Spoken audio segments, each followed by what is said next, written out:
We do have a ton to get through in this episode. Common sense is finally prevailing. There was controversy this month, Dave. I'm not particularly excited by that. Secrets and things on set. I haven't told them anything. I think this is just good times all round. Every Doctor Who is liked by somebody, and that's a really good thing. Davo, my doctor. I know we disagree on this one. First world problems, Dave. I get why fans are asking those questions. Oh gosh, that's actually quite a lot to talk about. It doesn't compute. It's the elephant in the room. That's okay. Fandom versus the BBC. The cardinal sin. Moving along. Lunch. G'day and welcome to the Doctor Who show where, as we mentioned at the end of last month's episode, Dave's been in Africa this month, but I'm going to be joined on this episode by a special guest. Actually, is he on the line? Ah, yeah, there he is. Line 3's flashing. He's on the line. But before we get to him to talk short topics and our main topic, which this month is the legendary Caves of Androzani, yay, we'll of course do some news. But before that, I've also been remiss in checking our Apple Podcast reviews of late, so let's fix that now with a few belated ones. A truly first-rate podcast by two Doctor Who fans who really love the show. 5 stars from Steve F747. And Steve says, I discovered this podcast within the last year and it's become a firm favourite. The thoughtful discussions about the show are well balanced and also highlight the best aspects of the program that we have grown up with and admire so much. Dave's love of the Hartnell era and Rob's appreciation of Davison is great to hear for an old school fan like me. The Listmakers episodes are always really interesting as they show that everyone has a different take on what makes the program tick, what works, and occasionally what doesn't. What about top classic seasons or top plot twists as ideas for the Hat of Rassilon? Keep up the good work, guys. Well, cheers, Steve. Lovely to hear from a newer listener. Some interesting suggestions there too. I know we've done a Best Classic Stories episode of Listmakers, and also a counterpoint to that, a Worst Classic Stories episode. But we've never done top seasons, so that's quite interesting. Plot twists is a cool idea too. Good stuff. I'll get those off to Dave. Next up, we have Bonza, Absolute Gem, 5 stars from Seamus68. Seamus says, finally, a fair dinkum podcast without annoying, overbearing hosts. Never a dull episode. A welcome addition to my podcast feed. Keep up the awesome work, guys. Well, thanks, Seamus. We really do strive to keep it light and chatty, like we're sitting at a table over from you at the pub, and you're eavesdropping on the conversation maybe, rather than being performative or, as you say, overbearing like some podcasts. So, glad you've noticed. And finally, they really don't like the current show. 3 stars from Kite O. And Kite O says, I'd rather listen to a podcast of fans giving critical takes from their perspective, plenty out there, than a couple of old guys who made it their identity, but seem a bit weary about it all now. Not my cup of tea. Well, gosh, interesting comment there, Kaito. I don't really know where to begin. You say you'd rather hear fans giving critical takes from their perspective, which does make me wonder what you think we do. Are our takes not critical? Are they not from our perspective? Please let us know. But more seriously, in terms of not liking the current show and being weary about Doctor Who, just let me say, I know in our most recent series of hot takes on Ncuti Gatwa's 2nd season, we enjoyed 3 of the stories and a 4th wasn't far behind, and that's pretty much half the season. And if a new season was coming down the pipe, we'd absolutely be lined up to do more hot takes. So while the current show might not be aimed at us, and we'll sometimes say as much because that's perfectly true, it hasn't stopped us giving a fair hearing, to my mind, to whatever's served up in front of us and commenting on what we enjoyed or what we didn't enjoy without any fear or favour, which this time around, this season 2 we've just looked at, was basically half the season getting a pass from us. So I'm not sure I'm on board with this idea that we don't really like the current show. And in terms of making the show our identity, I'm honestly not entirely sure what you mean by that either, especially when you think we've made it our identity. Do you mean in the past or more recently? The best I can say is perhaps this is a pitfall of doing a podcast about a single topic like Doctor Who, because if I'm telling a story here about being 12 years old or 29 years old or 37 years old or whatever, sure, it's likely going to be in relation to Doctor Who, But here's the thing, Doctor Who isn't my life, and never has been my identity. I could tell you 1001 other stories about being those ages and the things I was doing, or the girls I was dating, or the women I was marrying, and yep, there's been more than one of those, or places I was travelling, or I don't know, guitars I was buying, or jobs I had, or the sports I was playing, or car clubs I was in, or pubs I was visiting, or other shows I was watching, or whatever. But that stuff's irrelevant to this podcast. People tune in here to hear about Doctor Who, so that's what we talk about. We might slip in small references to other lives we've led and other things we've done. I mean, Dave will very occasionally mention his military service, for example. But again, that's not the point of the podcast. So if your takeaway, Kaito, is legitimately that we used to make Doctor Who our identity simply because we often talk about our lives in relation to Doctor Who, I'm sorry to give you that impression, but we've both done a hell of a lot away from Doctor Who. We just don't discuss all that other stuff here for the reasons I've just mentioned. And also sometimes stuff like that can be private too, you know? So if I can close on this, there was a decade in my life where I hardly even thought about Doctor Who. And if anything, Star Wars has been the most constant love in my life over the years. Well, until Disney took over. But look, I think my rebuttal is well and truly made here. Thanks for your comment, Kaido, all the same. Alrighty, as mentioned, I've got a guest host coming up. Yep, line 3 still is flashing. He's ready to go. But before I pick up, just let me rattle quickly through some recent news, and then we'll say hello to him. And let's start with some genuinely breaking news. We were talking about Noel Clarke last month, and now we've just had word that he was recently arrested by police at his home in London. To quote a report, detectives searched the former Doctor Who star's property in Kensington on Thursday, so that's 3 days ago from when this podcast is going out, and officers were seen leaving the address with boxes apparently containing a laptop and documents. It's understood the Met investigation began on 1 September this year and is being led by the Central Specialist Crime Command. Clarke was arrested and questioned in custody. He was later released. The reasons for his arrest are unknown, and as is our style on the podcast, we won't speculate beyond that. We're simply reporting on it happening. Moving on, Jodie Whittaker's been in the news because she's got a new series called Frauds coming out to promote. And funnily enough, her co-star in Frauds is Saran Jones, who was of course Idris in The Doctor's Wife, although quite weirdly, not a lot of the reports or the interviews have made that connection yet. Strange. Anyway, these interviews with Jodie have been quite fun to read. I'll let you seek them out, but some tidbits have been her saying that in relation to appearing in The Reality War at the end of Ncuti Gatwa's run, she said, quote, "Nobody tells you anything. They didn't even tell Billy and me that the other was in it," end quote. Which you can read a few ways, but the way I take that quote is that both Jodie and Billy were late additions to the filming. Jodie possibly covered for scenes that should have involved Susan, and Billy, of course, was just a cut and paste head on Ncuti's body. So there's probably no need for them to sort of meet up in a studio or anything like that, or even be told the other was there.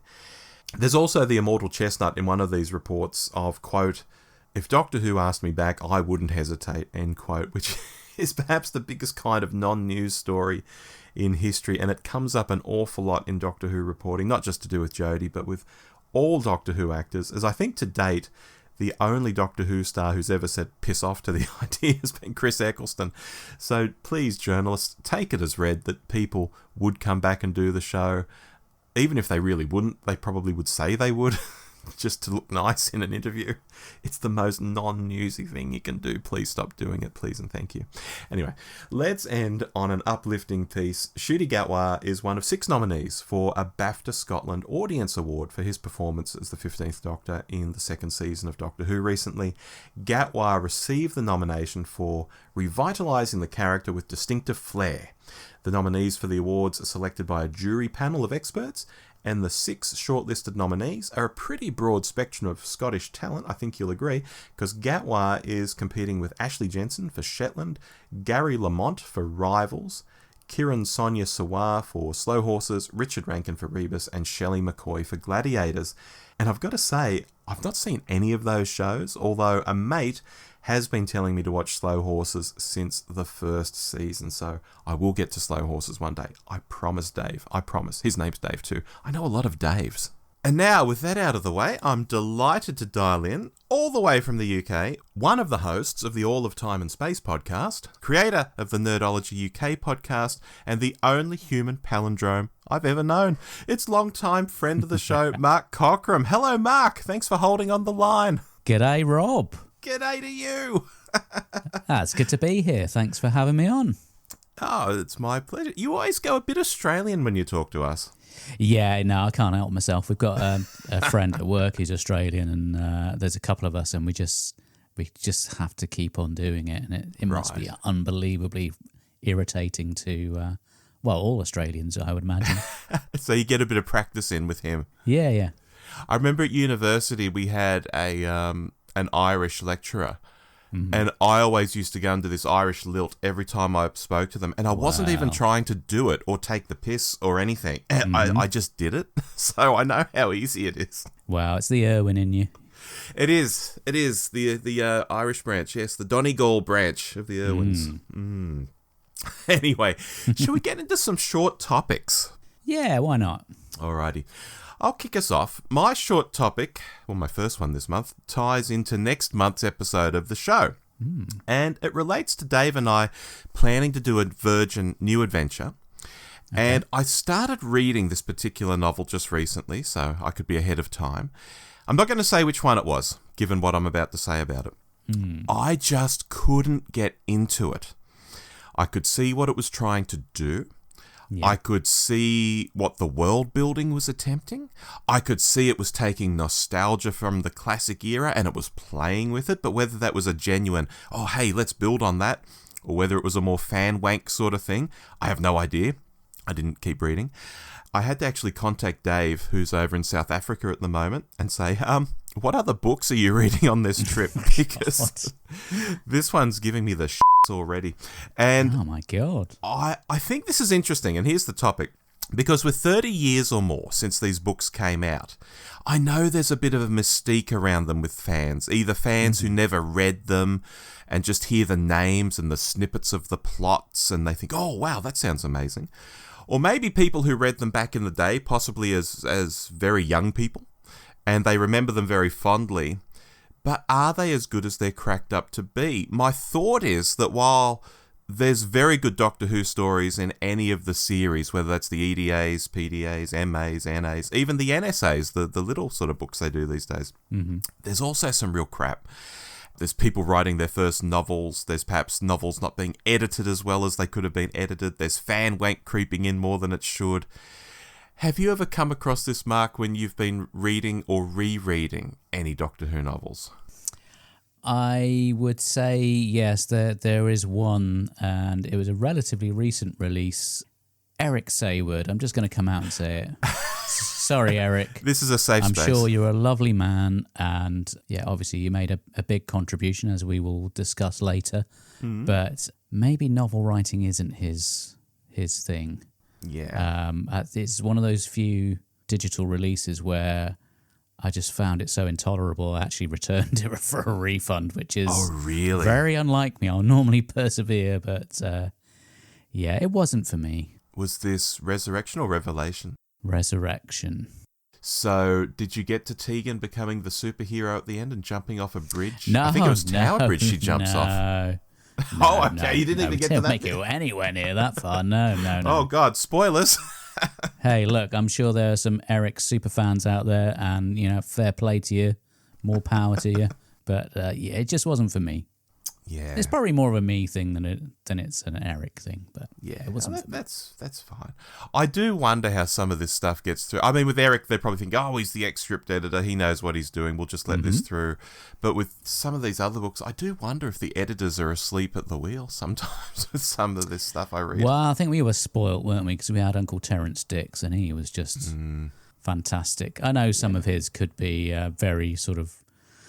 very much a cut and paste of the original script, but he just made it so accessible.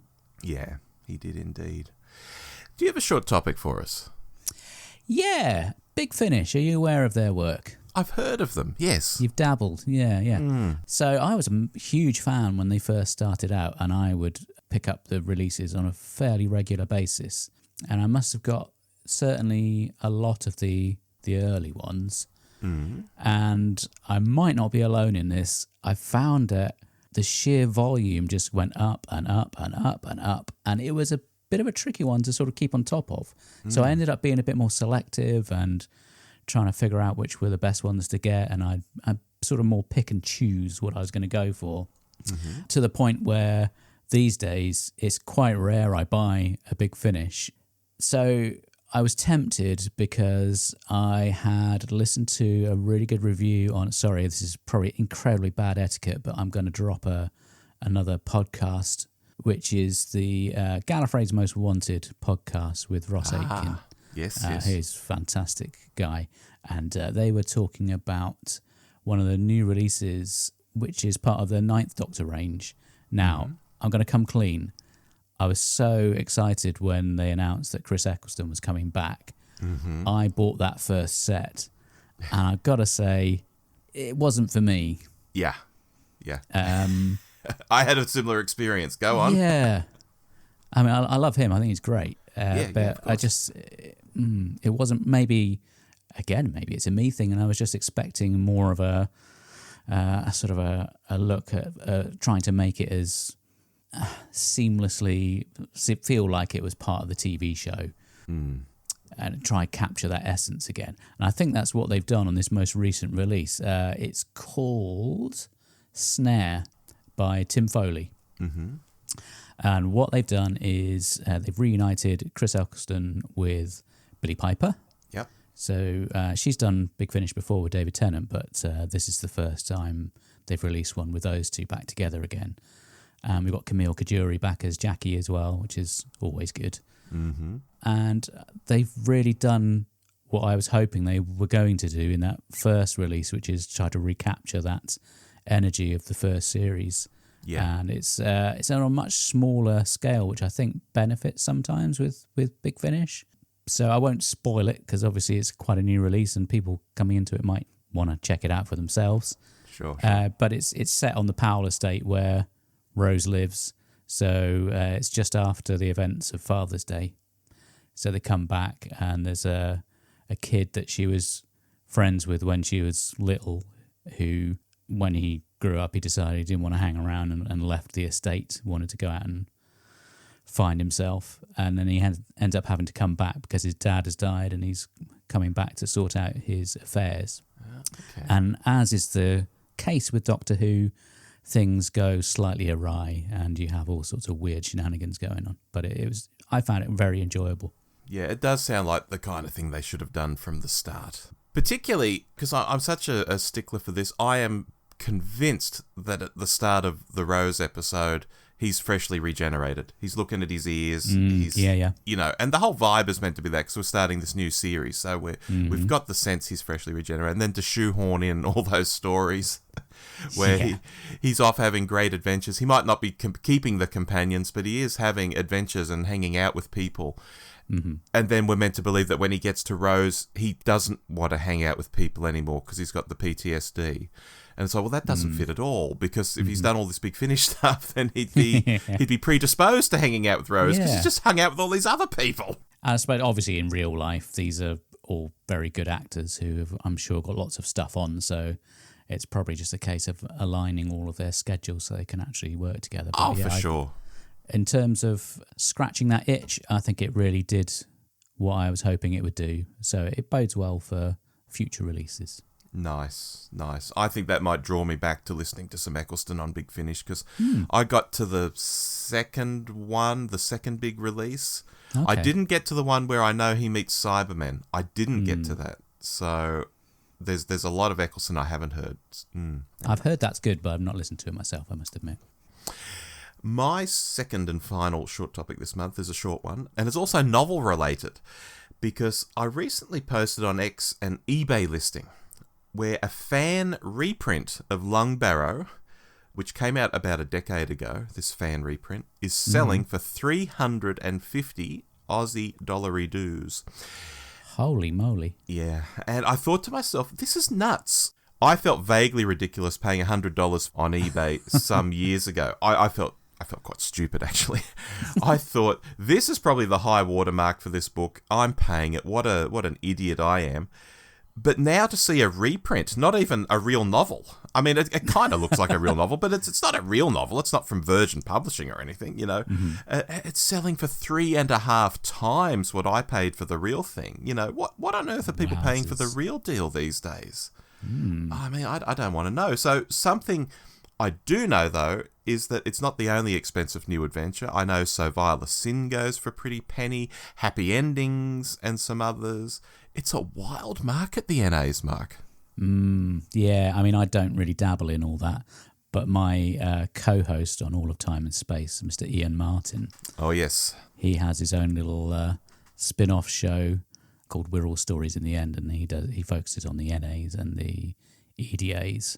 So, yes, he'll be well-versed with all of that. But, I guess it's people are going to be discovering this stuff for the first time, and they might get hooked on the storytelling, particularly on, from my understanding, my limited understanding of the Eighth Doctor adventures, there is like an over sort of reaching arc to some of the stories. So yes. I guess if you get suckered into that story, you want to see how it pays off. So that does mean sometimes you might end up paying a bit more to get the next in the series rather than just sort of picking and choosing the ones you can find when you're out and about. And I know these are mostly all available on archive.org. Yeah. People have scanned them and put them up there because they are out of print. They're not coming back because of licensing and stuff. So people have put them up there. But I know some people, Dave is like this. Dave does not like to read electronically. He likes the actual book. So there's people like that. There's also people who do like the books as collectibles as well. Yeah. I kind of fall into that category too. I've got I've got all the NAs for starters on my shelf. I've not read them all. Hang on a minute, Rob. You're saying Doctor Who fans are nerdy collectors? Yeah. Who'd have thunk it? Yeah. So I know there are different reasons why people still might want to buy them, even though the prices are insane. I can remember not so much the NAs, MAs, but I can remember EDAs and PDAs in bargain bins down here, like dollar bargain bins. That would just blow some fans' minds today. Yeah, it's funny how it goes around, isn't it? Anyway, that was our short topics. Shall we move on to the main topic? I've been really looking forward to this one, Mark. I thought you might. Yes, tonight, folks, we're talking Davo's swan song, my doctor, the Caves of Androzani. And we like to kick these things off with our first memories, our first impressions, that is, of the episode. Mark, do you want to kick us off? Yeah, so I guess because I'm of a certain vintage, I feel quite lucky that I was just getting into it around the time that all this stuff kicked off. So I started watching regularly in 79, so that was season 17. So I got the sort of tail end of Tom's run. So I'd already kind of latched onto Tom, and he was my doctor. So obviously that was a bit of a wrench as a little kid seeing Tom go. And then this new guy turns up. I'm thinking, I'm not going to like him. And within a story or two, I think he's brilliant. Yeah. So Davison obviously is the first Doctor I got to see right from start to end.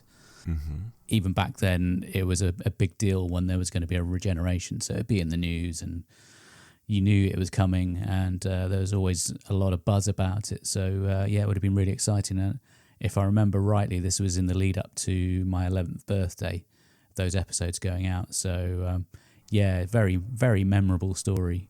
Oh, wow. Fantastic. Well, for me, slightly different. This is one of the stories where my first time is kind of lost in time, if I can put it that way. I know it got a run here in 84 because I've looked up the times of the Australian broadcast, and there's a chance I saw that as my brother taped it. I certainly wouldn't have watched it live off air, but I'm pretty sure my brother would have taped it, so possibly I watched his tape. Or as I came into fandom around 87, I probably would have seen it. Someone would have had a tape of it.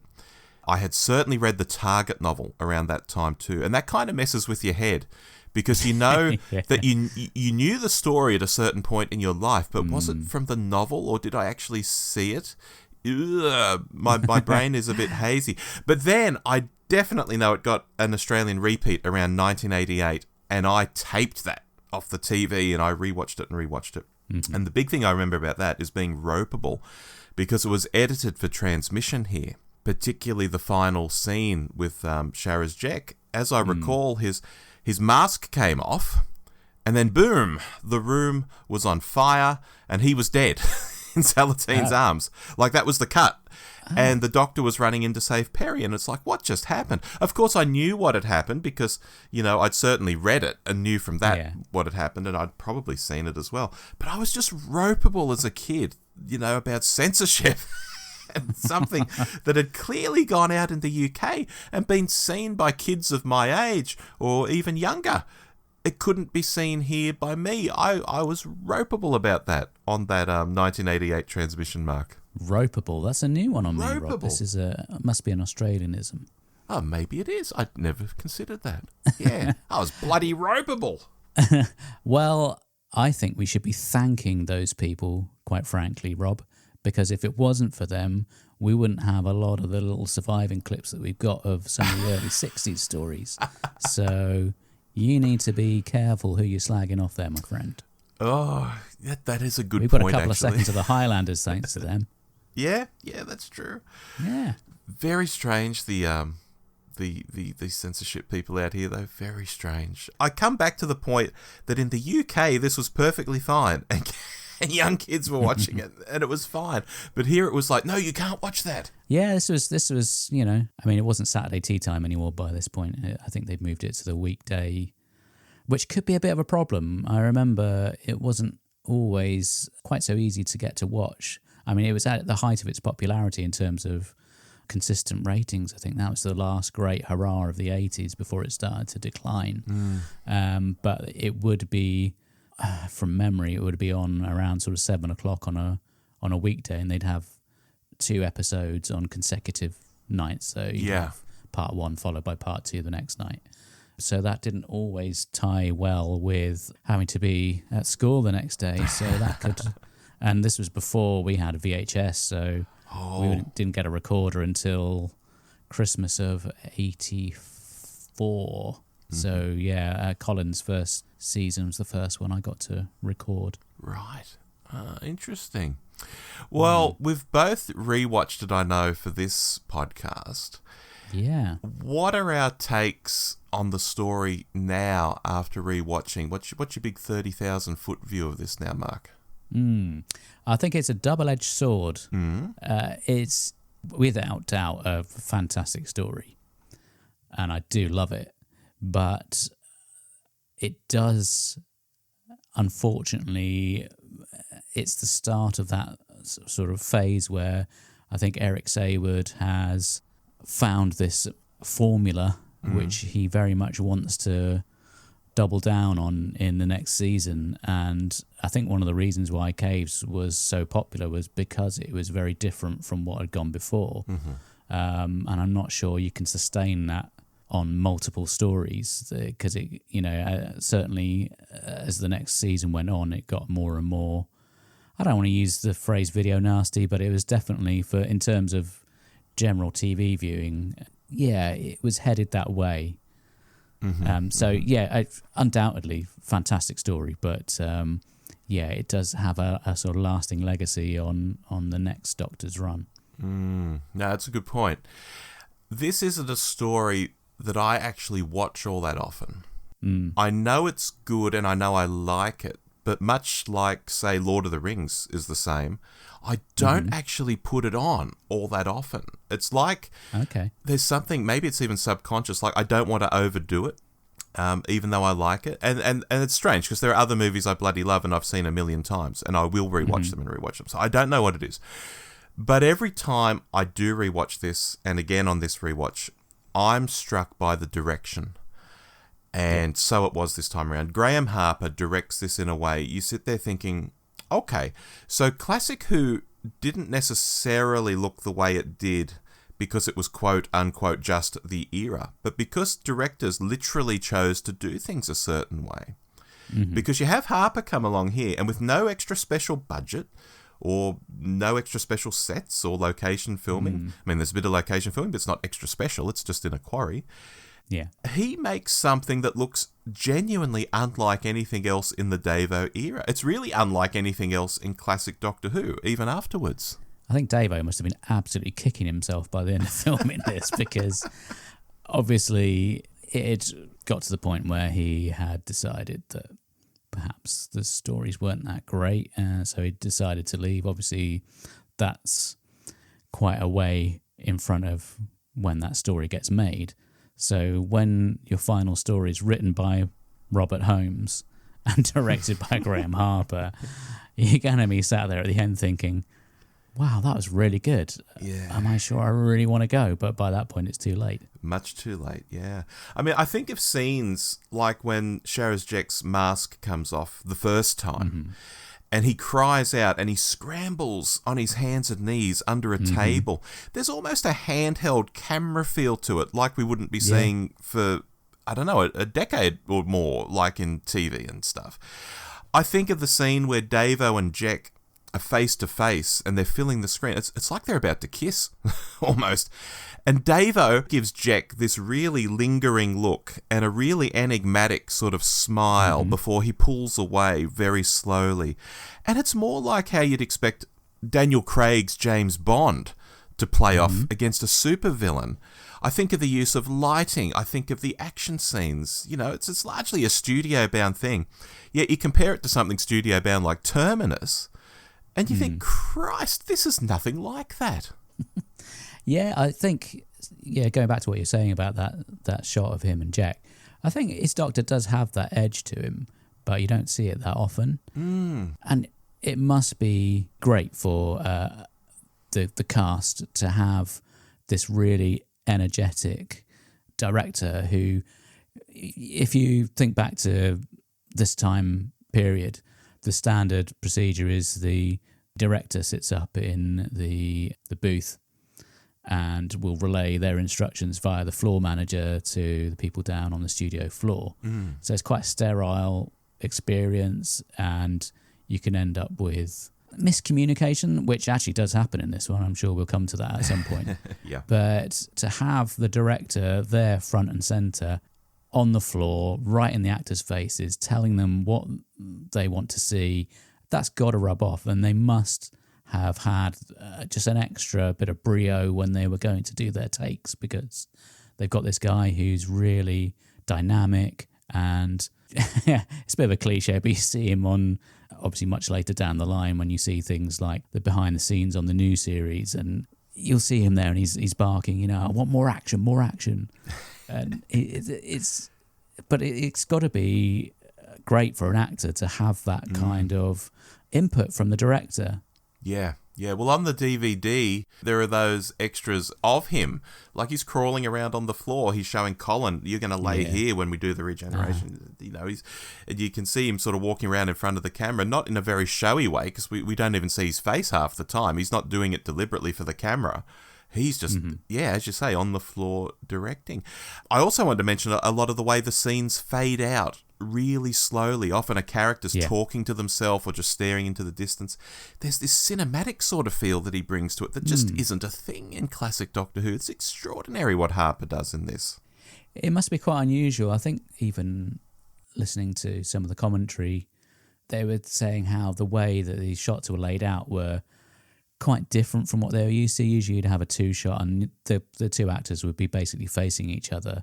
And for a lot of those scenes, in different situations, you've got one actor in the foreground and then the other actor in the background. They're both facing the same direction. But it works somehow. Yeah. Because you can't imagine a conversation going on when you're talking to the back of someone's head, but you don't question it. You just... wrapped up in the story. Well, speaking of the backs of heads, I mean, he even goes to the trouble of filming the backs of people's heads. So when we have those scenes where people are talking over, like, teleconference, like Space Zoom... Isn't that fantastic? You can see a different angle, and you think, oh, that makes sense. I'm looking at the back of this hologram or whatever the hell it is. Yeah. Yeah. It shows the sort of imagination that was put into this story, and I imagine it was probably quite a difficult effect to pull off back then, whereas these days you can just cut and paste it and do it in 2 seconds. But they obviously thought that through, and it's really effective, and it's so much more interesting to watch than a basic screen. You've got that element to it. Yeah, brilliant. The production is really good on this one. Yeah.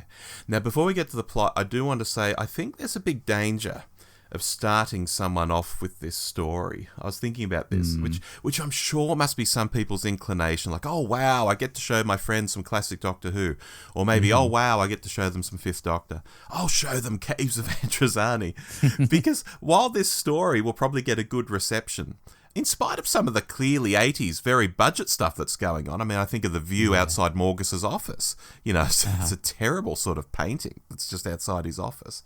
You know, there's this language of modern film and TV that people would immediately recognise and resonate with. As we say, it just isn't like the rest of the Davo era or Collins. Maybe to a degree, Sylve starts to get it in maybe Remembrance or Fenric. But anyway, it's this truly out-of-the-box experience. I think it would spoil a new viewer to then go back to the rest of the Davo era. And I say that as a Davo fan. Yeah, I call it City of Death syndrome. Right. Yeah, you could drop someone in with City of Death and it's a fantastic story, and it would be, for most people, a very enjoyable experience. But really, once you've seen the heights, then there's really only one way to go from there. Yeah. So you've got to keep your powder dry and not blow it all on the first story. I think you're right. Exactly. Anyway, shall we discuss the plot? Is there anything you want to kick us off with there? Yeah, I think this is, for me anyway, probably Robert Holmes' last really great script. He comes back for a few more, but I think this is probably his last real standout one. And he's not afraid to go back and reuse some of those ideas that he's had before. I'm thinking particularly Power of Kroll. This has got Power of Kroll DNA in there. You've got gun runners, you've got intrigue and all that sort of double crossing and stuff. And it's obviously something that he obviously enjoys in that particular story, so he's reused that again. Jack's mask coming off, very Talons of Wang Chiang, like, bloody worked great there and no one's seen it for a decade, so let's do that again. Well, it's kind of like his greatest hits, isn't it? And when you've got that sort of back catalogue, I suppose, why not? Yeah. I'm sure what I'm about to say isn't original in the slightest, but I think this is Doctor Who does Blake 7. Yeah. You know, it's set in this dark, morally grey universe. We've got political corruption, there's ruthless factions, there's personal agendas. It's very adult, it's high stakes, characters are dying all over the place, betraying each other, manipulating each other. It's very Blake 7 to me. Yeah, it's got that sort of gritty element to it. That's definitely, it's got, that Blake 7 feel to it. I would agree with that. And I think it's just such a... In many ways, it's a change from what we've had before, because certainly with Pertwee and Tom Baker, the stakes were really, really high for their final story, whereas this is a very small, compact story, and it's, he's in this sort of galactic backwater. And right from word go, he is just absolutely pummeled by a series of really horrible people. Yeah. And it's a very personal story, because he's not saving the universe. He's not, fighting against some mad spider invasion. He's got to save his friend before time runs out. Yeah, absolutely. I think Davo's great in this because his Doctor can have that really cranky side. I think there's always an exasperated sort of side to the Fifth Doctor. You know, he's almost like he's got the crankier side of the First Doctor going on at times. But I think that comes out more in his Big Finish stuff. Right, yeah.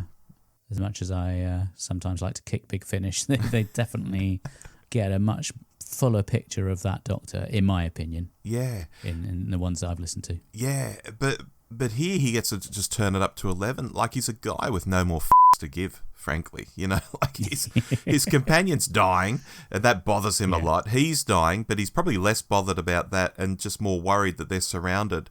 as you say, by these people. He just has no interest in being around. He doesn't want to be involved with the army. He doesn't care about Androzani major politics. He doesn't want to be involved with the gun runners. He doesn't want to be involved with some leather pervert hiding in a cave. He's just over it, and he battles through. It's bloody great. Yeah. I will say, though, talking about Blake 7, I get quite surprised when someone will go the contrarian route, which is kind of popular these days. Oh, Caves is no good. And I'll be really surprised then if they turn around and say they like Blake 7. I'll be always like, oh, really? Really? Of course, you don't want Doctor Who to do this each week. I'll say that too. But if Doctor Who is about variety and trying to have new ways of telling stories and telling different stories, full stop, then to me this is just as valid as any other kind of story, because we're just doing something new and different here. Hey, look, I'm not going to knock the contrarians. I like the Horns of Nymon. That is very contrarian. And look, before we get to the characters, I'll just say, I also think there's this sort of operatic vibe going on. Like the way everyone... It's very Phantom of the Opera, isn't it? Yeah, and the way everyone ends up killing everyone else. Like, I haven't watched many operas in my time, but that just feels operatic, that everyone's dying. It's kind of Shakespearean. Asides. Yeah. Snap. Yeah. The asides to camera, and we'll get into maybe why that happened later. Again, it's like nothing else in classic Who. It's this weird outlier. And maybe that's why it freaks some people out. They can't reconcile this as pure Doctor Who, whatever that might be.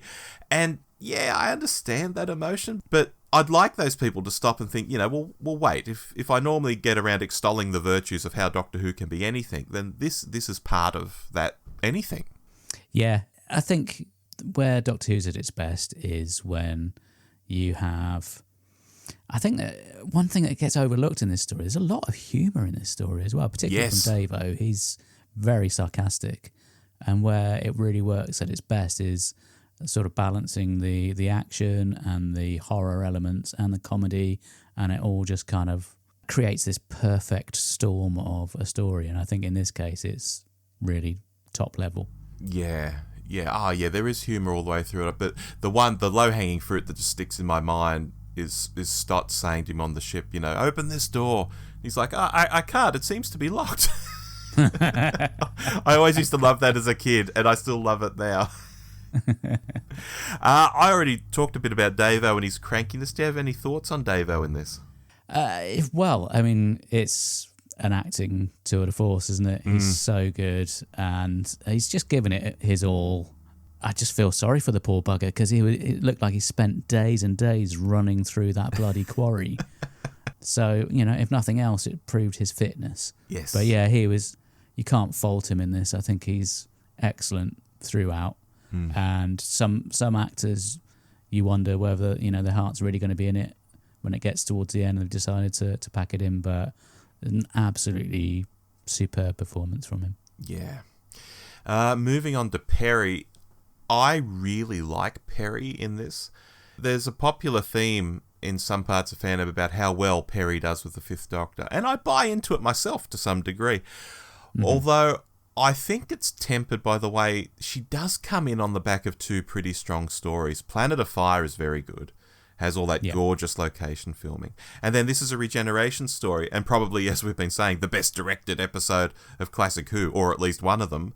So we get this nicely sarcastic companion who's got some great lines. I think Nicola acts really well too. And it comes together, I think, to give the impression that Perry does well with the Fifth Doctor, because she's in these two really strong stories. But if she was in a whole season, maybe with some dogs of stories as well, would we reach for that comment as often? I don't know. Yeah, it's tricky, isn't it? I think she's fantastic in this.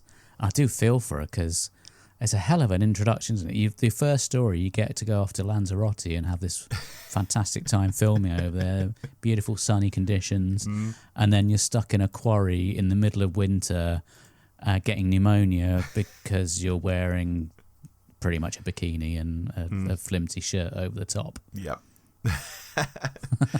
Yeah, no, she's fabulous. I really like her in this, and it's a shame where the dynamic goes with Colin, because I think she could be this sort of spunky, as I say, quite sarcastic companion, and it just works here in a way that it doesn't work as well in Colin's era. I mean, one thing that comes up in this story, and it just seems to be an ongoing thing with Perry, is just she is being lusted after by whatever the villain of the piece is for that story. And yeah, I guess it's of its time, but yeah, it's a bit uncomfortable watching, but I guess that adds to the drama of it. But yeah, I wonder whether they would perhaps follow that quite so much these days if it had been a modern companion. Yeah, it sort of becomes a theme with her throughout her whole time. And it's very strange why they went there, because there have been other companions who have been quite attractive, and they never thought to go there yet. I don't know, was it just getting in the bikini in Planet of Fire that set all the writers' minds like, oh, let's have everyone lust after her, because in their heads they are lusting after, I don't know. I mean, don't get me wrong, 11-year-old me definitely was very impressed with Perry. Oh, yes. Oh, yes. But yeah, it's just the more you watch that, and certainly, I mean, we're still a long way off getting to that, but I imagine that's going to be fairly tough going to keep watching that week after week after week. Maybe it didn't really leave that much of an impression of me as an 11-year-old, because I was probably wrapped up in the action, all the rest of it. But yeah, it'll be interesting to see that with adult eyes. Well, speaking of people doing the perving and the lusting, Shara's Jack, I called him a leather pervert earlier, but it was only in jest. I think Jack's a really interesting character, Mark. Yes, Christopher Gable plays him in a very heightened way, but that comes back to that operatic Shakespearean sort of vibe of the piece. You know, not to mention a healthy dash of Phantom of the Opera for good measure. I get that it's totally unrealistic. I get that when Morgus arrives at his base and Jack's like, you stinking awful Morgus, look at me. You know, it's not quite how normal people speak, but it works. Gable really sells it. He loves chucking that stuff in there, doesn't he? Yeah, he does. But Gable sells it, and that's important. Yeah, absolutely. I think he's fantastic in this. He was a very well-respected ballet dancer before he got into acting. I think that's how Graham Harper got to know him. Right. He was doing a production. Rather sweetly, his nickname for Graham Harper was Twinkle. Oh, he tells a story on the commentary where he and his wife go to this thing at the ballet, and unbeknownst to him, Christopher Gable is in the next box along doing some sort of commentary, and he spots him and he's like, "Cooey, Twinkle!" Great. Well, originally, I think Harper wanted him for Salatine. And I don't know if he got cast or it was just, you know, okay, how far along it got. We have to get into the what could have beens in the casting. Oh, well, I know where you're going to go, so hit us with it. Okay, so I'll just run you off a big old list of people who could well have been in this story had things gone differently. So, yeah, as you say, Christopher Gable was originally seen for Salatine. Other names that were thrown into the mix that Graham Harper thought would be ideal for playing Shara's Jack were David Bowie and Mick Jagger. Yep. Oliver Tobias and Tim Curry were both offered the role, but they both turned it down. To be fair, you can't imagine anyone else playing him now because he does it so well. And I think he was very keen to have someone who had the whole movement as well, because obviously he's going to spend all his time in a mask. It must be quite hard to get that character across, but he does a really great job with the acting, and the way he holds his body is just, it makes it a really memorable villain. So you've got those. Morgus. He looks powerful. I'll just jump in. He's in the leather gear. And he is a thin man. He's not like overweight or anything, but he looks muscular underneath and powerful. Wiry. Yeah, good word. Morgus. Oh yeah. The role of Morgus was offered to Ian Holm. Wow. Can you imagine how that would have played? Yeah. Yeah. Very interesting. I mean, great actor. Yeah. But perhaps a little different to how we got it. Yeah. And probably the maddest one of the lot, and you may already know this one, Krelper, who's the sort of second in command to Stotts in the Gunrunners. Graham Harper was very keen to give that role to Michael Craze a.k.a. Ben from the first and second Doctor. That would have been fantastic. Yeah. JNT vetoed that because he didn't want previous companions being recast. So, Yet he would cast Colin Baker well, yeah, after Arc of Infinity. Yeah. Well, Do as I say, not as I do. That's his call, isn't it? Yeah, exactly. So yeah, it could have been a very different production. Yeah, indeed. We were talking Morgus briefly there and Ian Holm. I want to talk about Morgus and Timon. I love the scenes with them. Yeah. You know, she seems like the perfect lieutenant and clearly knows Morgus is a prick and doesn't bat an eyelid about it. Like, oh, you've just killed the president. Very good. Let's run with your story and keep moving. It's delicious when she takes over in the end. But But vitally, and this is something I was thinking about, meditating on, it's not like, oh, the bad guy's gone when we've now got a good person coming in to set things right. In my mind, she'll be just as bad as he was. Absolutely. The cycle continues. It's like the Tory party. Every time they bin off one of their leaders, the next one that comes along, you think, oh, maybe they'll be... No, they're all horrible.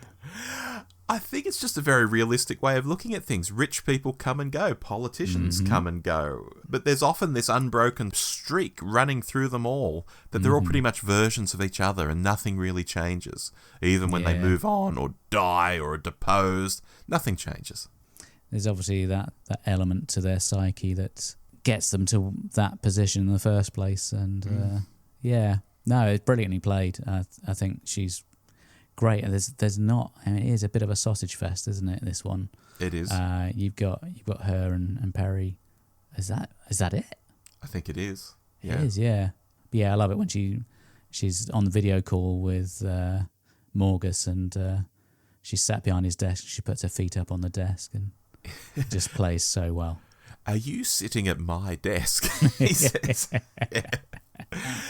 Morgus himself, I think, is also really neat in the way he's a thinker. He takes charge. He'll get his hands dirty. You know, he'll push the president to his death. He'll go to Androzani Minor to get things moving. He's not some kind of parody of this kind of character who just sits in his office and whines when things go wrong and then gets removed at the end of the story. He's very dynamic. He feels dangerous, which I think is really good. And very well played. I know he comes back later in Sylvester's run, but I thought he was really well cast. Do you think this is the time to talk about his asides to camera? Yeah, so that came about, going back to what we were saying about the director being very hands-on and being down on the floor with the actors. This is one occasion where he was actually away from the floor and passed on a note to I think it was the floor manager. And they obviously got the wrong end of the stick, so they told him to do the aside, and by luck or happenstance, they really liked how it came out and decided to do it again. Yeah, looking straight down the barrel of the camera, yeah. Yeah. Oh, while we're talking about cameras, you can tell it's the 1980s because when you've got the hidden camera that comes out from the wall, it's the size of a house. Yeah. How did no one see that thing coming out of the wall? Oh, look, there are some moments. I mean, something that takes me out of the story at times, the computer graphics. Oh, I love them. It's a BBC B. How could you not love that? I know you would love it for that reason, but I also know it's the 80s, but I think a backlit drawing that looked digital might have been more effective, like they do on Star Trek The Next Generation. They just have those backlit panels and things. I mean, you even think they do say in the commentary that you see a close-up of the map and someone says, how the hell are you going to find anything going by that map? Exactly. I mean, you think of even like the Hitchhiker's Guide TV series, which was done a few years earlier than this.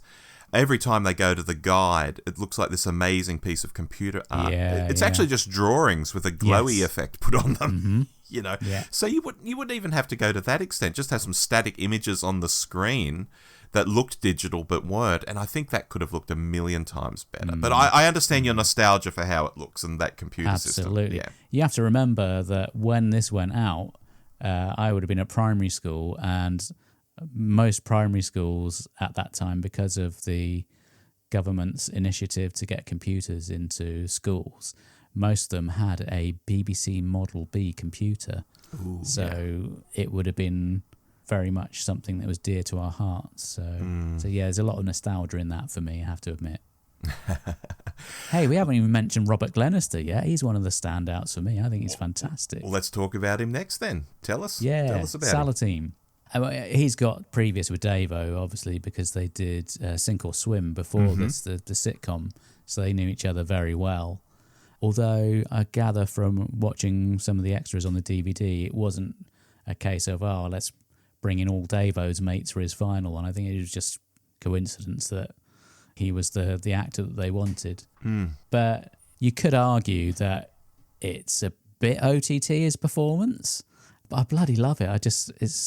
His eyes are crazy. You see some of the shots and he's kind of doing this real weird 1,000-yard stare and you think, Christ, how do they not realise he's a robot? But it's brilliant. I love it.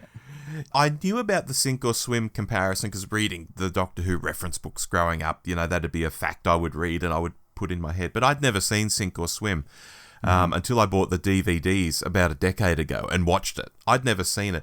So I watched this thinking, well, this guy is just Salatine. But I know there are probably some people who watched it and think, well, that's Davo's brother from that show I watched a couple of years ago. That's quite strange. And it might have came across quite oddly to them. But I think by now, for anyone around the world who didn't watch Sink or Swim, this would have always been the case. But I think for now, even people born in the UK after, 1980, probably don't remember him in Sink or Swim either. No, probably not. Because they knew each other so well, they would make each other corpse like crazy. So you'll notice in a lot of their scenes together, they don't actually look each other in the eye because they know they're going to set the other one off. Nice. Nice. Just gives an extra frisson when you're watching it. Yeah. And of course, it would be remiss to not give a shout out to Glenister for coming back in the Jodie Whittaker era to play Thomas Edison in Nikola Tesla's Night of Terror. Yeah, I think he's a great actor. He's probably best known in the UK for a series called Hustle. Right. I've not seen it. It's fantastic. It's made by the same production company that made Spooks. Okay. Oh, I like Spooks. Yeah, and he's in Spooks as well. He plays a minister in Spooks. Oh, of course he does. Yeah. Yeah. But it's very stylishly produced and directed. It's a heist series, and it has a very particular visual style. It's very much along the lines of Ocean's 11, that kind of very stylish slow-mo setup, and they always had really interesting twists in the stories. And he was in it, Mark Warren, a whole bunch of people. It's really, really good. So if you get a chance to catch up with that, I would definitely recommend watching Hustle. Oh, cool tip. Just briefly, probably Chelak and Stotts we've got to talk about. Chelak, I think, is a really neat character because he initially comes across as very military and very rigid, but he soon warms to the idea that the Doctor's actually a goodie. And when he's confronted with new ideas, he can adapt to them, whether it's learning that his version of Salatine is an android or they're devising a way to attack Jek's base. He remains a military man, but he's a smarter military man than they're often portrayed in Doctor Who. And I find that's both realistic and also an assistance to the story as well. I think Chelak's maybe an underrated character in this story. Yeah, I think he's very good. Again, it's another good solid piece of casting. That's something that was a bit different back then. The director of the story would effectively choose the cast rather than the producers as a rule. And I think you couldn't really fault the people he chose for this. I thought they were all excellent. Yeah. Which pretty much just leaves Stotts. I like Stotts. I think Maurice Roves just nails it. He's tough, he's pragmatic, he's obviously a thinker, and he can pivot situations to his advantage. So he's not a cartoon cutout. I mean, similar to Chelak, we're actually writing someone who feels realistic here. I quite like that. Yeah, I think he's excellent. Having watched the DVD, I've always called him Maurice Roves, but it turns out it's actually pronounced Reeves. Is that right? Yeah. I know there's some sort of accenting above some of the letters in Yeah. his name, or one of the letters in his name. Uh-huh. So, yeah, he was born in England, but moved to Glasgow at quite an early age. So when you see him being interviewed, he's actually got quite a strong Scottish accent. Mm-hmm. But you would never pick that up from watching him this. So he's obviously quite good at doing different accents. But he was a big movie star when this was filmed. He'd been in Who Dares Wins, The Eagle Has Landed, and then he went on to do Last of the Mohicans. So he was quite a big name.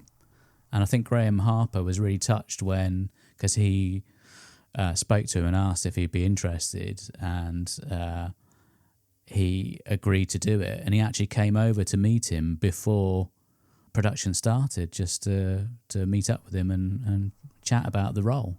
Bear in mind, he lived in LA at the time, so it wasn't just hopping on a bus. He was taking a flight from Los Angeles to come over and see him. This is the thing about the British, the British film industry, but also the theatre scene as well. You do have these big names, but they will still do a telly, in quotation marks. And it's not a weird thing. Whereas maybe American movie stars of this era, television just would have been anathema to them to do it. It's different now. People love doing TV for streamers and such. Yeah. But there's always been this thing. We were talking last month about Trial of a Time. You got Honor Blackman popping up in like Terror of the Vervoids and stuff like Honor Blackman. Yeah, she was happy to do a TV, and so on. Yeah. Mm-hmm.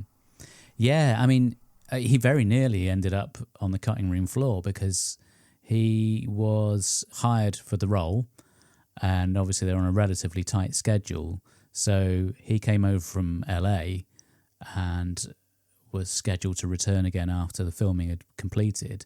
But as is quite often the case in this particular era, there was a strike. And of course there was. Of course, yeah, the union insisted they down tools. So it meant they lost precious filming days, and he had to go back to LA. So they didn't have him there to complete those scenes. I think it was some of the ones in the quarry. So they had to make a decision about whether they would recast and just reshoot again with a new actor. But in the end, they managed to find the funds and actually fly him back from LA and do those last few scenes. Well, I think cheaper to fly him back than remount, surely. Yeah. Well, I think that's where the conclusion they came to in the end. Yeah, geez, that's a big job. Yeah. Mm-hmm. We've been amazingly effusive about this story, Mark. So let me throw in something that I don't quite understand, and it does stick out like bloody dog's balls to me every time I watch this. Just so people don't think I'm being one-sided on this, okay? Okay. Mark, I have never understood how Jack managed to not only make the Android versions of the Doctor and Perry so fast, but how he got the clothes too.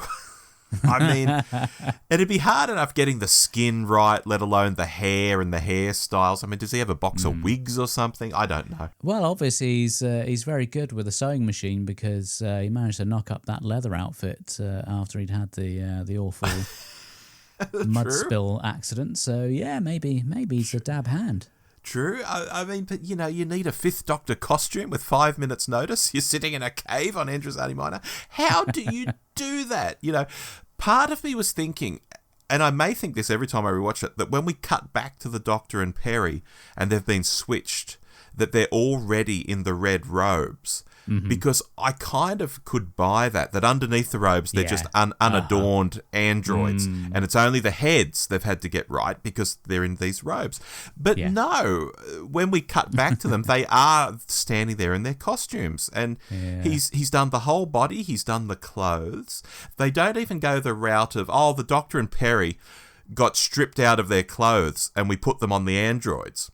which would be a perfectly decent explanation and would actually be cool, because then for the rest of the story, the Doctor and Perry could be naked. No, the Doctor and Perry could be in, coveralls or something Jack's got in his, studio, other than their usual costumes. That would have looked really cool. It's these little things I think about sometimes, Mark. Oh, now you've got me thinking about that. I just can imagine him as a contestant on the British Sewing Bee. Okay. That's an image I didn't really want in my mind. Thanks, Rob. Sharaz Jack, our contestant tonight. Yes. What are you going to make for us, Sharaz? He's made this beautiful floral dress. And modelling it is Salatine, yeah. I've never quite understood that part of the story, but anyway. Yeah. Ah, well, I mean, you can poke holes in most of the stories, but you just have to let it wash over you, enjoy it for what it is, and I still think it's a fantastic story. Oh, yeah. I mean, we haven't even mentioned the cliffhangers. They're really good. Oh, yes. Maybe not the one with the magma creature, but, Okay, well, episode 1 and 3 then are very good. Yeah, stunning. Absolutely stunning. And particularly episode 3 when he's kind of holding off the regeneration and you get that effect as he's looking at the monitor and you can see... because it comes back when he has the regeneration at the end. And he's brilliant in that. I love that. But that's something we don't know on the first watch, but on a rewatch we know that this funny thing, it's not something happening in space or something. That's actually in his head, and it's the regeneration. He's holding it off, which would be something that becomes a thing in New Who. Doctors holding off regenerations. Maybe not seeing that effect per se, but holding it off is something they can do if they put their mind to it. Yeah. Yeah. I mean, the other couple of things we haven't really mentioned is obviously milking the Queen Bat. That's an interesting scene. Not quite Last Jedi levels of of milking something. Well, no. And obviously the decorative vegetable. We get the explanation. Finally got the explanation after all that time. Do you think every Doctor is allergic to gases on the Praxis spectrum, or it was just Davo? Well, I think it's probably just Davo, to be honest.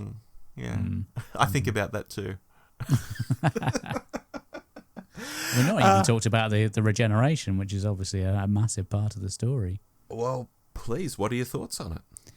I think it's great. I think I saw Graham Harper being interviewed, and he said he wasn't completely happy with it, but I don't know what more he could have wanted really from what they had with the budget and the effects at the time. I thought it's been said ad infinitum, but his inspiration was A Day in the Life by the Beatles.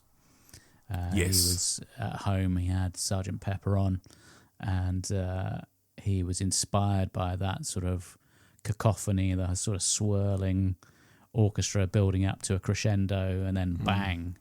And I think it works so well. Yes. And I thought this time around, like I've obviously seen it many times before, but because you have that cut from Davo to Colin, like boom, and he's changed, I thought, actually, that's very like Matt Smith turning into Capaldi. Which surprised people because there wasn't sort of a merging of the faces and one bleeding into the other. It was just like, bang, he's changed. And people were saying, oh, that's quite different. But it happens here. Davo sort of snap and he's Colin. Yeah. And as Peter Davison says in the commentary, as if all those terrible things that happened to him weren't bad enough, he turns into Colin Baker. Fate worse than death. Davo's bloody great on commentary, isn't he?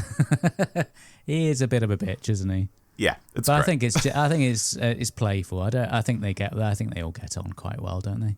Maybe not Tom so much because he's Tom, but I think the others all pretty much get on with each other. Yeah, that's good to see.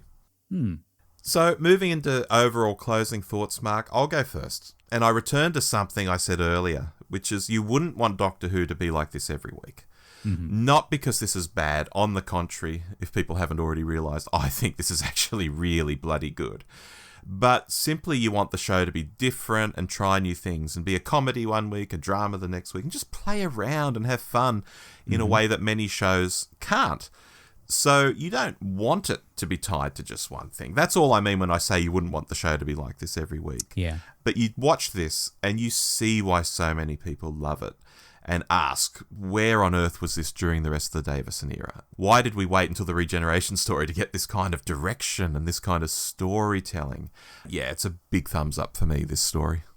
Yeah, I think you summed it up really well there, Rob. It's a classic. It's Regeneration stories always have that sort of special place in your heart, don't they? And this is no different. It's superb from start to finish. Magma creature's a bit iffy, but hey, it's Doctor Who. You're not watching it for the effects, are you? No, but the magma creature is sculpted very nicely. It's this interesting dragon-looking thing. It just doesn't move very well. I think maybe if they'd taken the alien approach and just kind of had the lighting way down and just gave you an impression of what it was like rather than giving you a full-on, fully lit, look at our lovely rubber monster, then maybe it might have worked a bit better, but let's I'm not going to pick it apart just for that. No, I think it's great. I love it. Awesome. Well, that was the Caves of Androzani, dear listener. Do write in and let us know your thoughts on the story and what you've heard us talking about tonight. Mark, shall we move on to listener feedback? Yes, let's. I'll lead us off with Rachel Castellino via Facebook regarding our Season 2 rap show, which was a little while ago now. She says, thank you so much for your honest take on the Interstellar Song Contest. I don't think most podcasts covered the Israel-Gaza angle because it's so controversial. How did we get to a place where so many people are justifying terrorism? But it was a shockingly tone-deaf take, especially having all the dead at the song contest be revived as though there was no real cost to the acts of violence committed by the Hellions at a time when Israel and the diaspora is reeling from the real consequences of the violence on October 7th. Sometimes, if you can't take an issue on in a sensitive and thoughtful way, it's okay to leave it alone. I was disappointed that RTD took it on and erased the costs of the victims of the music festival while shining the spotlight on the reasons the Hellions were justified. So much was wrong with the episode, and I am so grateful you were brave enough to not let it stand. Now we've got another one from Dylan Mooney. Do you want to take that one, Mark? Yeah, sure. Hi, Dylan. Thanks for getting in touch. Dylan says, interesting discussion as always. The Mysterious Planet is actually my favourite 80s story of Who. Favourite Colin performance? Absolutely adore the Holmes comedy in this. In my opinion, an overlooked gem is overshadowed by the trial element. Yeah, I can kind of see that. They do some cuts, don't they, on some of the stories on the Blu-ray where they kind of edit it together and take out the trial scenes.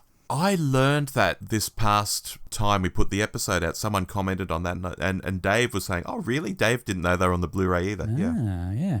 Dylan continues, read Dave's challenge. I did indeed give the Time Monster another go, and my opinion hasn't really changed. I think part 1 is the strongest, and Atlantis is fine. Around the part 3 and 4 mark, it drags for me, and should be quicker getting to the final setting to better explore the idea. Delgado is obviously class, as usual. Also, for alternate galaxies, if you've seen these shows, movies, it'd be interesting to hear your opinions. So he's given a list of things he'd like you to check out. So we've got Severance, Red Dwarf, The Time Machine, which is the 1950s movie, with Null and I, personal favourite of mine, and The Man Who Fell to Earth, which is the David Bowie movie. And he says all the best. Yeah, I can briefly talk to that. Dave and I have discussed doing a Red Dwarf alternate galaxies because we both bloody love the show, especially in its earlier years. One thing we've discussed is maybe splitting it up and just doing the first 3 or 4 seasons in an episode and then evaluating whether we go to the next bunch of seasons and then do we do the things they've done more recently for Dave in the UK. I think partly because there's so much to talk about, it would be really hard to do it in one episode. And also, we just have more interest in the early stuff and can talk to that till the cows come home, like we could talk about Blake 7 or Doctor Who or whatever. Whereas the latter stuff, we don't have as much to say. So Red Dwarf's an interesting one. With Noel and I've seen, I'd be happy to talk about. Not sure if Dave's seen it. I might have to get you on to do it, Mark. And Severance, I know, is very popular, but I've not seen. So I must admit I haven't either, which I feel quite ashamed of. But I've heard people talk about it. Exactly. Yeah. So there's some brief thoughts for you, Dylan. I've got Dave Young via email regarding also regarding our Trial of a Time Lord episode. He says, "Hello, Rob and Dave. Just been listening to your excellent review of Trial and wanted to tell you a humorous tale concerning the Trial tin. I was very fortunate to get a copy of the tin for Christmas in the year of its release, thanks to my generous big brother. However, not being as big a fan of the show as me, he noticed on the rack in Woolworths that different Doctor images appeared on the bottom of the tin, and so asked the girl behind the counter a simple question. 'Excuse me, can you tell me which Doctor is in this?' The girl looked stunned by his question, but picking up the tin and waving it in her hand, she called out to another worker, 'Mavis, is there a witch doctor in this?' Suggesting that my brother either had a fear of African medicine men or could watch nothing without their presence. He corrected her mistake, and I received a Colin version, even if by accident." Nice. I agree. Yeah, I agree with what you said about Trial. When I first saw it, I was studying for my degree and saw it in snippets, even on the shared TV in the Hall of Residence. Rare, as this was the time when it was not seen as cool to like the show, and an ITV show like the A-Team was normally on. But mainly saw it on VHS tapes my parents had taped for me to watch weeks later. On first viewing, it seemed patchy, and I thought I could see why the death knell for the show was sounding. I cursed the fact that, like my other artistic hero, David Bowie, both Who and him were producing their worst work, just when I should have been able to walk proudly across campus holding his latest album or wearing a Doctor Who t-shirt. Mm-hmm. But in later years, I began to realise that it was not all that bad. Some parts did seem a little arch, like the umbrella part or Joan Sims on the whole, but Colin and Nicola worked extremely well together, and watching it was an easy experience. Now, as a man in my early 60s, if I fancy a little Who, I quite often turn to seasons 22 and 23, perhaps Time Lash being one step too far. Oh, I love the Time Lash.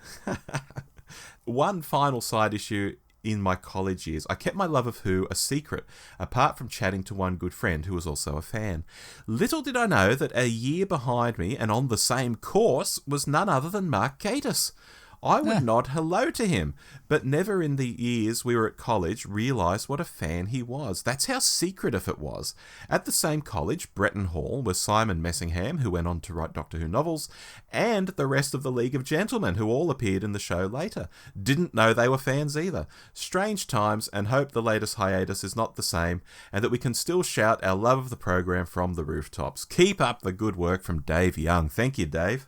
That was a great email. Yeah, a witch doctor. Yeah. Oh, I love it. Okay, so going back to my correspondence, we heard from Chris via email. And they got in touch regarding your coverage of the Trial of a Time Lord episode. Yeah, apologies, Chris. We did have to trim your email down a little bit for length, but we hope you don't mind too much. So Chris says, "Hi guys, really enjoyed your Trial of a Time Lord review. Also watched this at my height of fandom. Was a member of the Doctor Who Club of Vic, so was floating around as a young teenager back then. Remember going to a meetup to watch parts 1 to 4 and thinking it was the best Who ever. I guess after season 22, I just really took to the light-hearted comedy that had distinct Tom vibes. The outdoor filming, model effects and cool music made it feel like proper 80s TV too. It certainly did not feel like season 22, which was glum." I'm going to jump in here, Mark. Yeah. He would have been at the same meeting of this Doctor Who Club of Victoria that Dave would have been at watching this. I'm quite sure. Do you think their paths would have crossed? I think so, yeah. Maybe. Oh. Yeah. I didn't make too many friends at the club, but I was so happy. I spoke too soon. But was so happy to watch rare stuff like City of Death, which was in a room that was at the back of Mind Games, only accessible by going up a dingy dead-end lane off Chinatown. If only my parents knew. Oh, it all sounds a bit... I think Mind Games might be like a board game shop, gaming shop, yeah, so it must have been I'm at the back that of that. impression. Yeah. Anyhow, I remember Trial being very special as a fan, like those event TV miniseries popular at the time. Sure, it hasn't aged well, it is a bit naff, and I don't revisit it often now, but reading in those fanzines about the twists made it feel special. Sure, it doesn't hold up as much, and I really wish Perry died. Oh, Bit harsh. Now I kind of get where you're coming from. But I was more upset that the ABC cut the cliffhanger zooms by splicing the episodes together. So you didn't get to see right up Colin's nostril. No. Gutted. Loved your review. It was fair and reflects the ambivalence of a lot of fans feel. Vervoids never really clicked with me, and I remember some stupid remark that came from JNT, I think, that promised it would have the best spaceship effects in UK TV history. Jeez, what a letdown. Yeah. Keep the podcast coming, please, guys. Best regards, Chris. Thanks, Chris. Thank you, Chris. I love hearing about people's experiences with local clubs and stuff. Yeah, that's great. Especially here, because, again, this was the club that Dave was going along to. His father would have taken him in the earlier days, and then Dave would have started going on his own. But here is a completely different take on it. This guy going along and such. I love hearing this stuff. I would love to hear more Sydney fans talk about events that I was at, so I could hear about them, not through my eyes, but how other people experience them. Yeah, I love that stuff, yeah. Alrighty, moving on to what have we been watching or consuming, I guess. We can also do books and audios and things. I'll go first. A bit of a quiet one this month for me. I've still been knocking through a lot of Deep Space Nine, which is great. Watch it with my wife most nights. And finishing up... Great show. Yeah, and finishing up the most recent series of All Creatures Great and Small. I'm getting very close to seeing Wednesday Season 2, which I might have said in the previous episode. I'm going to watch Wednesday Season 2. I still haven't gotten around to it, even though I'm a big fan. I think even the second half of that season might be out by now. I still haven't got to it. I know the Charlie Sheen doco has dropped on Netflix, which I think will be absolutely fascinating. I've also bought his memoir on Audible, which I'll probably start listening to in the car in the next week or so once I finish my current audiobook. I get the feeling a lot of floodgates are about to open for me, Mark. They haven't quite opened yet, but there's a lot of films and TV and an audiobook I'm about to consume. There's a lot of good stuff out there. What about you? I've been watching and listening to a few different things. So I think I was quite, as is usually the case with me, I was quite late to the party with Department Q. Have you seen that on Netflix? I've not, no. It's fantastic. So it's based on sort of Scandi noir novel series, but they relocated it to Scotland. Okay. Which works for me. It's fine. Yep. Similar climate. Yeah. The closest thing I can think of that's similar to it is it shares some of the DNA of Slow Horses, if you've seen any of those on Apple TV. I've not, because I don't have Apple TV, but I have friends who rave about that. And actually several things on Apple TV. I need to get it, actually. Yeah, so it's a group of detectives, and they're either all damaged or they're just generally f***ups in one way or another. And they get shoved into this crappy little office at the bottom of a building that's effectively like a men's toilet with desks put in it. And they get given all the cases that no one's solved in years and years. And they actually do a really great job of solving a mystery that's been left unsolved for, I think it's 5 or 10 years. So it's very entertaining. The cast is great throughout. There's quite a bit of humour in there as well, but it is quite creepy as well. So yeah, ticks all the boxes for me. So that was nice. A fun watch. I've also, again, late to the party, watched a movie called Nobody. Have you heard of this? No, I haven't. It is a vehicle for Bob Odenkirk, who is... he's probably best known for Better Call Saul, which is the spin-off from Breaking Bad. And he plays a working dad, just seemingly an everyday Joe who goes to his job and misses putting the bin out and has to chase after the garbage truck.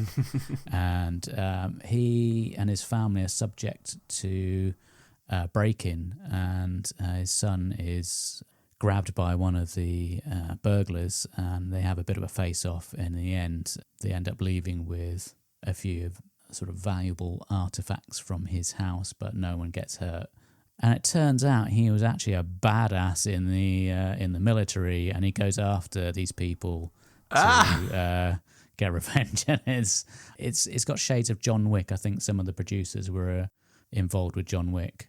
So if you like John Wick, you would probably like this. I like John Wick very much, actually. Yeah. Yeah, it's got humour, a lot of action, and he kicks ass. Wow. My last one I'd just like to recommend. Is it slightly naughty to recommend another podcast? Go for it. We're an equal opportunity podcast, Mark. Cool. Well, I'm doing my bit for Australian Doctor Who podcasts here. I would like to recommend listening to a fantastic show. It's called the Marin Chess Club. It's presented by Luke Sims-Jenkins, who is a lovely guy. And it focuses on the Davo era. So that should be right up your alley, Rob. We follow each other on social. Well, there you go. Yeah, so they talk about all things Fifth Doctor, so that's TV stories, novels, and Big Finish, and it's very entertaining, so I'd definitely recommend checking that out. Yeah, still waiting for my call up there. He's a busy guy. He's got people queuing around the block. I put out a show, though, Mark, with Davo, my doctor, literally in the opening credits, and I still haven't got my call up. What's wrong with you, Luke? Well, I'm kidding. I would never invite myself onto a podcast. But Luke, if you're listening, I am free. Brilliant. Mark, thank you so much for joining me while Dave's been away this month. I've wanted to have you back on the show for such a long time, but as I always say to all our guests when I do get them on, I get like 1 or 2 chances a year to get someone on to guest host. Thank you. And it's really enjoyed it. And I have this lovely list of online friends, and it's like, who do I pick out of the Rolodex this time? I'm spoiled for choice. And I'm delighted I got you on this time. It's been a really great chat. And I know you like the Fifth Doctor too, so it made it no hardship. Thank you to Dave for going on holiday and giving me this opportunity. Yes, thank you, Dave. He seems to be having a great time. I'm looking at all the holiday snaps and such in South Africa. Oh, good. Yeah, he's going well. Next time, Dave and I will be reading the Virgin Missing Adventure, Cold Fusion by Lance Parkin. Ooh. Yes, so as is usual with our episodes on novels, we'll put out a little synopsis piece a few days before so you can learn all about the novel if you've never heard of it before, and then the review will be in that month's monthly episode. Yeah. I look forward to hearing that. You like that one? It's got a reputation. Let's just say it's got a reputation. Maybe we'll leave it at that for now. But until next time, I've been Rob. And I've been Mark. And we'll catch you next time on The Doctor Who Show. Bye-bye. Cheerio.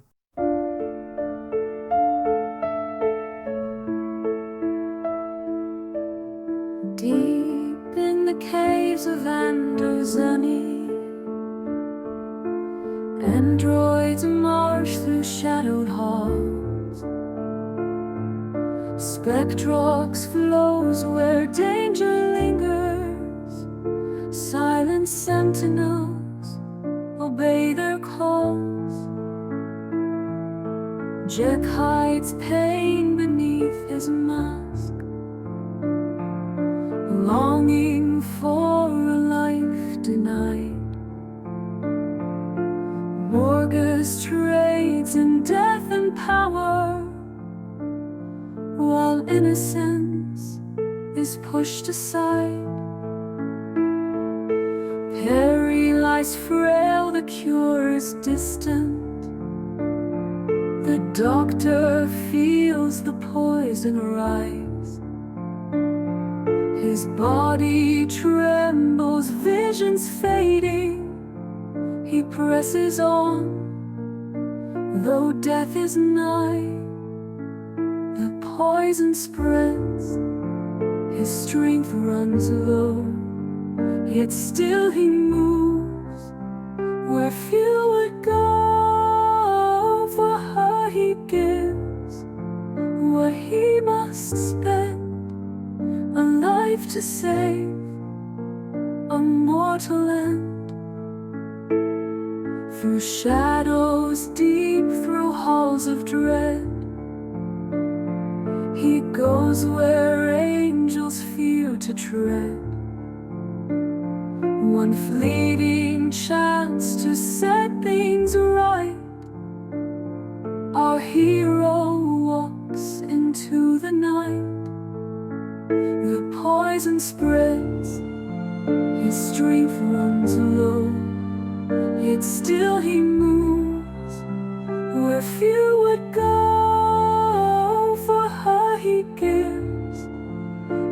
he must spend a life to save a mortal end.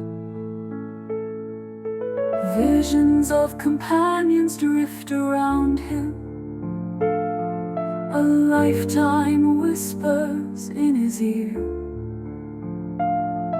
And as his body falters, fading, a new face rises, calm and clear.